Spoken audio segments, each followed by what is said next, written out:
আগামী 5ই জুন ওই দিনে আমাদের এই মন্দিরে অর্ধহারিণী কালী পুজো বা ষোড়শী পুজো হবে। হয়তো আপনারা অনেকে জানেন অর্ধহারিণী বা ষোড়শী পুজো শ্রীরামকৃষ্ণ এই পুজোটা করেছিলেন। অর্ধহারিণী আগে ছিল, ষোড়শী পুজো ছিল, শ্রীরামকৃষ্ণ এটা করার পরে বিখ্যাত হয়েছে। আপনারা সবাই আসবেন। আর যে আজকের দিনটা বিখ্যাত দিন, এই দিনে স্বামী বিবেকানন্দ আমেরিকায় যাত্রা করেছে। বহির বিশ্বে মানুষ যেত না, এখানে থেকে ওই কালাপানি পার হয়েছে বলে জাতিগত সমাজকে করা হয়।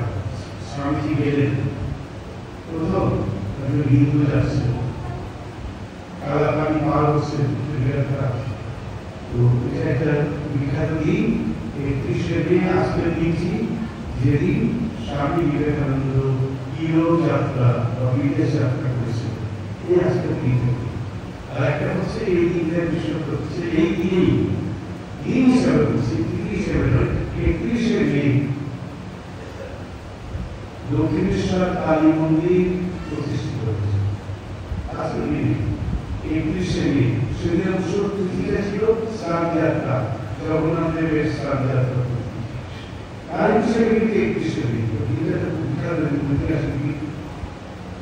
আজকের দিন, এই দিনে দক্ষিণেশ্বর মন্দির প্রতিষ্ঠিত হয়েছিল। এই দক্ষিণেশ্বর মন্দিরটা কি, ভক্তি নিবেদিতা বলছেন দক্ষিণেশ্বর মন্দির হচ্ছে একটা বিরাট ব্যাপার। তিনি কি করলেন, শ্রীরামকৃষ্ণ কি করলেন, দক্ষিণেশ্বরের মন্দিরে প্রতিষ্ঠার মাধ্যমে প্রতিষ্ঠার কথা মন্দির হচ্ছে কালী মন্দির। তো আমাদের বাঙালিদের আছে কালী মন্দির, কত কালী মন্দির আছে, এই ঢাকাতে এগুলো কত কালী মন্দির, এই মন্দির সেই মন্দির কালী মন্দির চেনে না। দক্ষিণেশ্বর কালী মন্দির আপনার কাউকে জানিয়ে দিতে হবে, জগৎ বিখ্যাত হয়েছে। কেন সরকারে বসতে পারে, কোনো আপনারা নিজেরাই খুঁজে দেখতে পারেন। আমাদের বিশ্বাস এই মন্দিরের এই দিনে শ্রীরামকৃষ্ণ মা কালী পুজো করছে। তারপর থেকে এই দক্ষিণেশ্বর কালী মন্দির জাগ্রত হয়ে কত কালী মন্দির বাংলাদেশে আছে, ভারতবর্ষেও আছে।